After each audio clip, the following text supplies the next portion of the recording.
जिला स्तरीय राजस्व अमला मानकर 10 दफा दाबी पूरण करिबारे सरकार टाळोटोळ नीति अवलंबन करुछंती जाफल कि ओडिशा राजस्व अमला संघ आह्वान क्रमे गतकाली ठारू आमे समूह छुट्टी आंदोलन को ओह्लैछु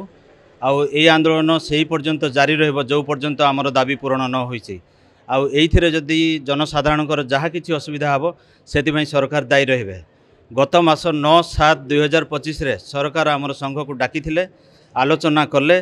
शीघ्र पूरण करिबो बोली कहिले किंतु आज पर्यंत ताहा पूरण होई नाही। तेणुकरी सारा राज्य रे सबु राजस्व अमला भाई माने भाई भौणी माने ए समूह छुट्टी आंदोलन को ओह्लैछंती। आमर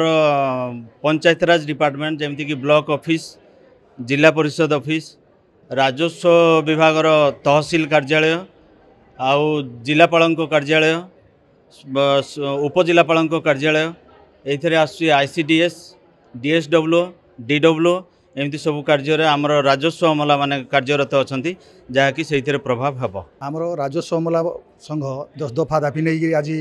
आंदोलन को लेजी जोटा कि आम समूह छुट्टी अच्छु समस्ते ब्लॉक ठारू आईसीडीएस ठारू आरंभ कर जिला कार्यालय पर्यंत गत आमरी 10 दफा दाबी उपर आलोचना माननीय मंत्री राजस्व विभाग आम सुरेश पूजारी महोदय आमको डाकी आमर संघ को सेठी से प्रतिश्रुति देते जे गोटे मास आमको समय दियो से समय भितर किसी आमर दाबी पूरण है ना तेणुक संघर निष्पत्ति क्रमे राज्य संघर निष्पत्ति क्रमे आज आमर जिलार सबू विभाग जो विभाग आमर अच्छा रेवेन्यू आम राजस्व अमला माने समस्ते आज समूह छुट्टी अच्छा आसंता गतकाली ठारू समस्ते आज विक्षोभ प्रदर्शन करपर्यंत आमर दाबी पूरण होमती जारी रहिबो। सरकार आम आशा करूँ सरकार निश्चय आम शीघ्र आम दाबी पूरण करेंगे आम पुणी आम कार्य योगदान करूँ।